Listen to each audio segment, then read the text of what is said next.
Good afternoon, Professor Paulo, people from the MBA, whoever is watching this video. Here we are to talk about the presentation for class 13. Its time is just one test. The text is the one from Mark Thompson. Ontological shift or ontological drift, reality claims, epistemological frameworks, and theory generation organizational study. The title is long. The article is pretty long too, but we're going to present something about it. The text is from 2011. The author, Mark Thompson, has a large number of citations. He's famous in his era. A detail of the writing of the author is that he wrote in the text in the first person. It's not so common. We used to write in the third person or first person of the plural. He writes in the first of the singular, but just a detail. This test, it is in a moment that you need a better understanding of the company. We saw on the last two classes about the complexity, open systems. The complexity of the situation, it forces us to have a better understanding of the situation in order to have possible more accurate decisions to do. So our objective is to contextualize this paper in the nowadays organization. He starts talking about the knowledge management. Knowledge is something, he uses the words ingrained, embodied, enculturated, embedded, and he hence immanent within intersubjective process, also encoded. So knowledge is something personal. It's something past, something mine, something that I have with me. It's not something it's not simple to transfer. We used to heard about the transfer of knowledge, but is it possible to have transfer of knowledge? Like we have the transfer of heart, transfer of the liver. Can you do a transfer of knowledge? No, it's not that simple, right? Someone says we can manage knowledge, we can just manage information, we can share information. Knowledge is something that the person develop him or herself. But knowledge can be encoded, so the companies need to create mechanisms to transform the knowledge that is in the brain of the people, of the employees, in coded information that can be shared in documentation, in formal trainings. So concepts like documented routines, information, data, knowledge capture, and codification are appropriated use. Concepts such as practice, identity, and power borrowed from more process-oriented things. So it's just like I said. The company can't be so dependent of the employees. Whoever leaves the company is done. They won't be able to work anymore because one employee left the company. No, the company tries to create mechanisms to avoid this kind of situation. So documentation, the process, having the information coded, having the information in process, in documents, not only on the brain, on the thinking of the persons. Having trainings, developing the employees in order to have more people able to do one task. This reductionism is useful to not let the company so dependent of one or a few employees. So the relationship between the notion of a thing may be an entity, stable, solid, bounded, controllable. So I have here a dictionary. A dictionary is an entity, right? A grammar book is an entity. It's something solid, stable. The information is all coded. You can take this information and give it to somebody else, tell somebody else in a simple way. But the information not always flow in a code entity mode.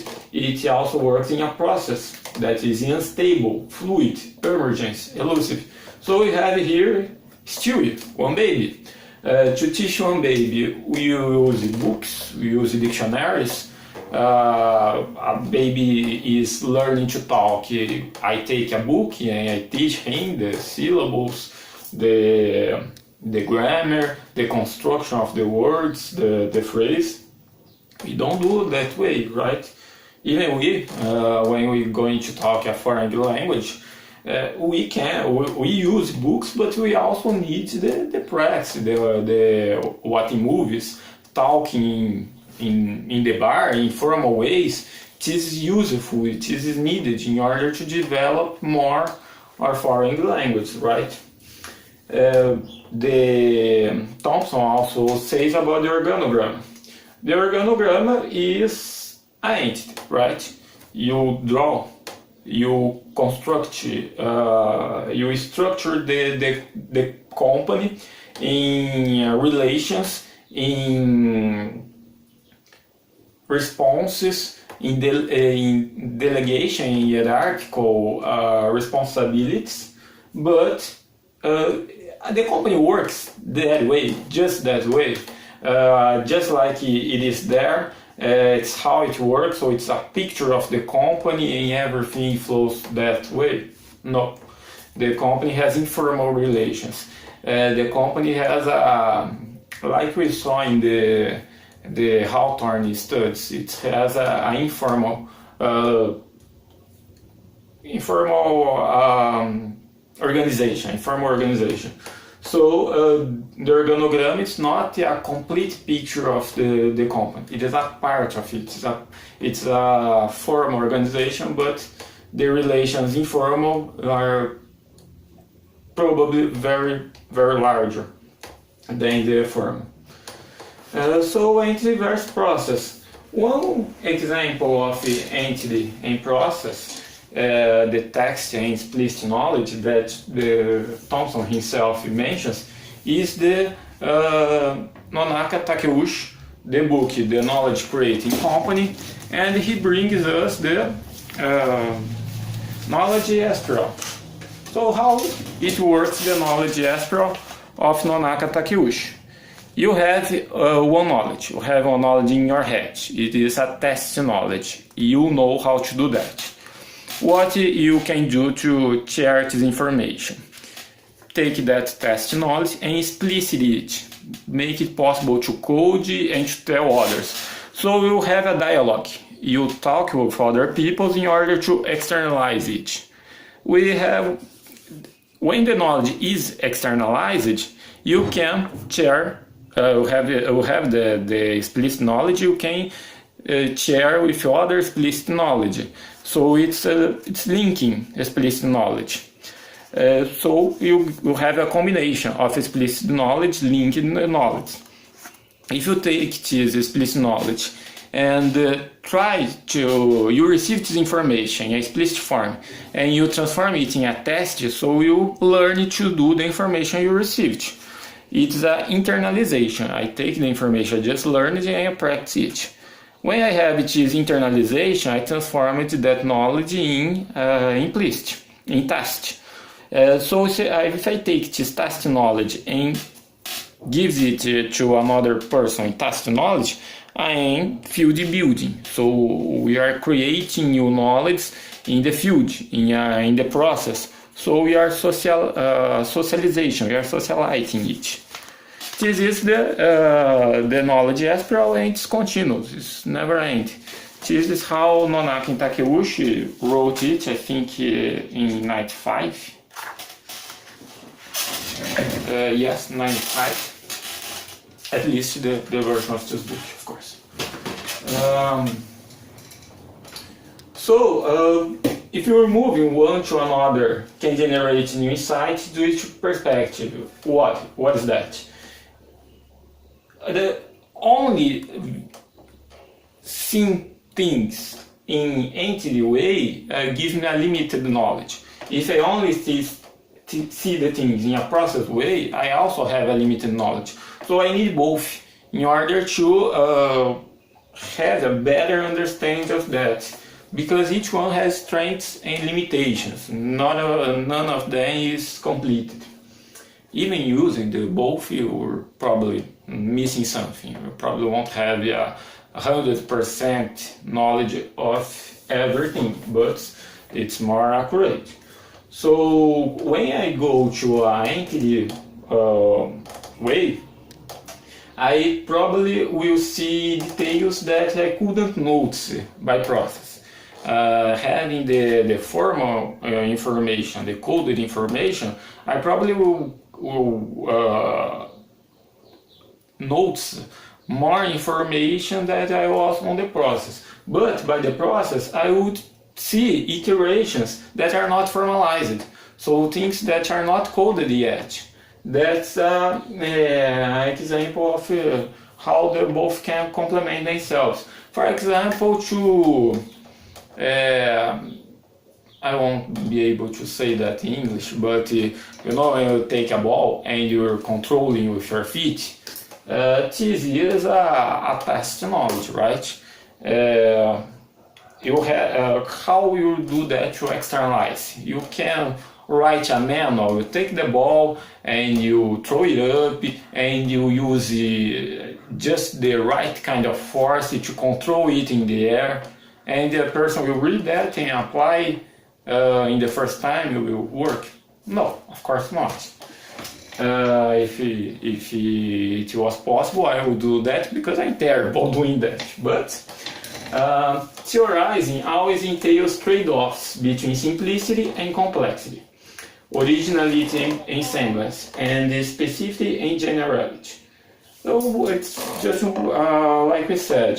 If we take a process and try to transform it in an entity, we are theorizing. So we probably will have to simplify some things, or it will be so complex that maybe it's not worthwhile, it's not practical.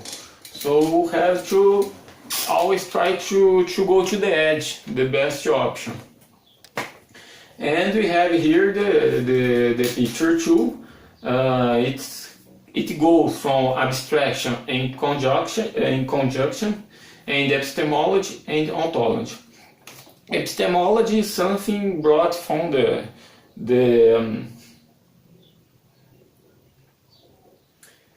philosophy, right? You have the philosophy. Why is that? Why something is built that way? So we're going to this epistemology way. The ontology is the opposite. How it happens. It's a metaphysical way. The construction itself.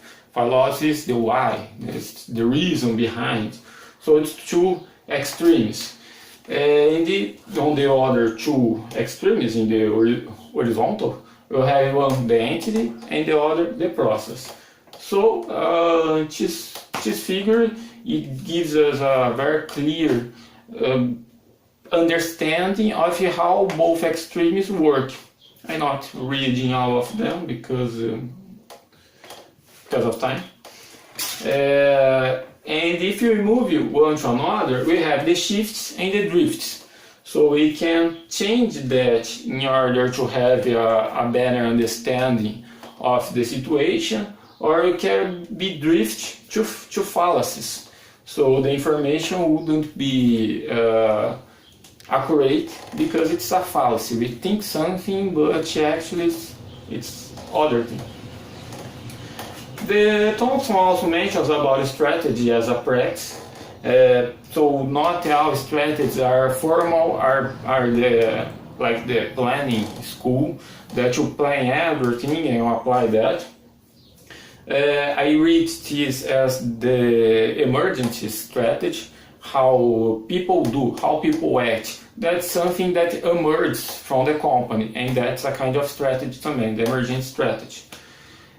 He also says about the whales and sharks.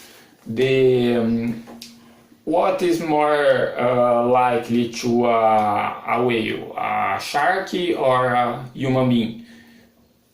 Probably we would think that the shark is more close to the whale. They both are big, they live in the sea, they live underwater, they eat fish, they look like the same to me. But no, the whale is a mammal. It has more proximity with the humans, that's another mammal, than the shark that is a fish. The Thompson mentions a table with the details, so which one has and has not, but we're not talking about all of that. Thompson also gives us the COP, the words that start with C, most of that, in practice. He compares which one is a entity and which one is a process. So cognition in practice is more like a process oriented. Community of practice is more process oriented. Community of practice 2, it's process entity oriented, and so on. In the dimension of definition, context, and semantic. And just to end these same words, in a tree, a tree of scale, genealogical tree, in splitting in between the process, so the left are the process and the right the entities by time. So it all starts with the cognition and practice and how each tier developed. So just to end, this Thompson test is new and is pretty actual. It has a great knowledge and a dense knowledge. It's not, I didn't find it very easy to read this test, but it is a very useful information that is very helpful for us, and I think for the managers too. So it would have a practice knowledge and theoretical knowledge that he mentions the benefits of each one on his tests. Thank you, have a good evening, and see you tomorrow.